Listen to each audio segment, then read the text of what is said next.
আমাদের বাংলাদেশে একটা রেজিম চেঞ্জ ঘটিয়েছে। তাদের নাম হচ্ছে মার্কিন যুক্তরাষ্ট্র। আর রাষ্ট্র যদি হাসিনা ব্যবস্থা হয়, যতই পার্লামেন্ট থাকুক, এটাকে হাসিনা ব্যবস্থাই বলে। আমাদের সবচেয়ে গণতান্ত্রিক প্রতিষ্ঠান হচ্ছে আমাদের মাজারগুলো, সবচেয়ে গণতান্ত্রিক প্রতিষ্ঠান। আজকে মাজারগুলোর কমিটি তৈরি করতেছে বিএনপি, সেখানে এনসিপির কোনো ভূমিকা নাই। এটা খুব দুঃখজনক। 5 তারিখের পরে 8 তারিখে আমাদের বাংলাদেশে একটা রেজিম চেঞ্জ ঘটিয়েছে। তাদের নাম হচ্ছে মার্কিন যুক্তরাষ্ট্র।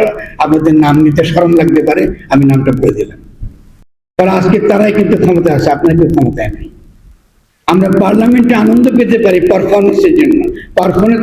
পার্লামেন্ট তো খালি নাটকের জায়গা না। ক্ষমতা পার্লামেন্টে তৈরি হয় না, ক্ষমতা আগেই তৈরি হয়ে আছে। ফলে ক্ষমতা কি জিনিস এবং এই ক্ষমতার বিরুদ্ধে লড়াই কি করে করতে হবে, যতক্ষণ পর্যন্ত না আমরা যারা বুকে পেতে দিয়েছি শেখ হাসিনার গুলির সামনে, আমরা যদি এটা বুঝতে না পারি, আমি মনে করি আমাদের এর চেয়ে বেশি লজ্জার কিছু হতে পারে না। এবং নির্বাচন বাদ আমাদের রাজনীতি হতে পারে না। নির্বাচন একটা প্রক্রিয়া।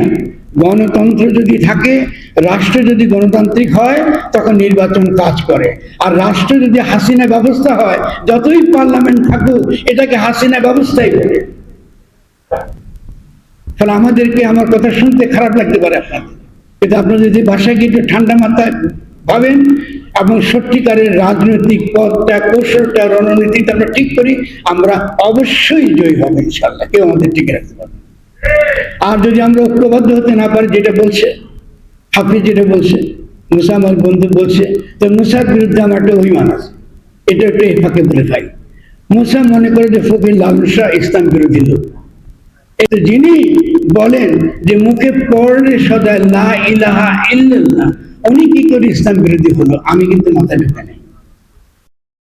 আর তিনি এটা বলতেছেন যে নামেরও সহিত রূপ, আমি যে নাম নিচ্ছি আল্লাহ, তার সঙ্গে আমি কোন রূপ কল্পনা করছি, এটাকে আল্লাহর রূপ না শয়তানের রূপ? এটা যদি আমি ঠিক না করি, তাহলে আমি জানবো কি করে কাকে আমি ডাকছি?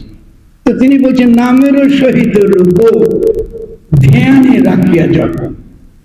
আর যদি না করো, তাহলে বুঝবে কেমনি তুমি আল্লাহরে ডাকতেছো না, তুমি শয়তানকে ডাকতেছো। তো মুসাকে আমি বিনয়ের সঙ্গে বলবো, আমার দোস্ত, আমার বন্ধু, অত্যন্ত ভালোবাসি তাকে, কিন্তু এই ধরনের কথা বলেন না, সমাজকে বিভক্ত করেন না। আজকে মাজারে যান, বিভিন্ন জায়গায় যান, এই রসুলের নামে লোকে কাঁদে, তাকে 5 ওয়াক্ত নামাজ পড়তে হয় না, সে অধিকারের জন্য, ইনসাফের জন্য সে কান্নাকাটি করে। আমাদের সবচেয়ে গণতান্ত্রিক প্রতিষ্ঠান হচ্ছে আমাদের মাজারগুলো, সবচেয়ে গণতান্ত্রিক প্রতিষ্ঠান। আজকে মাজারগুলোর কমিটি তৈরি করতেছে বিএনপি, সেখানে এনসিপির কোনো ভূমিকা নাই। এটা খুব দুঃখজনক। কারণ মাজারগুলো তো আমাদের গণতান্ত্রিক প্রতিষ্ঠান, সবচেয়ে গণ প্রতিষ্ঠান।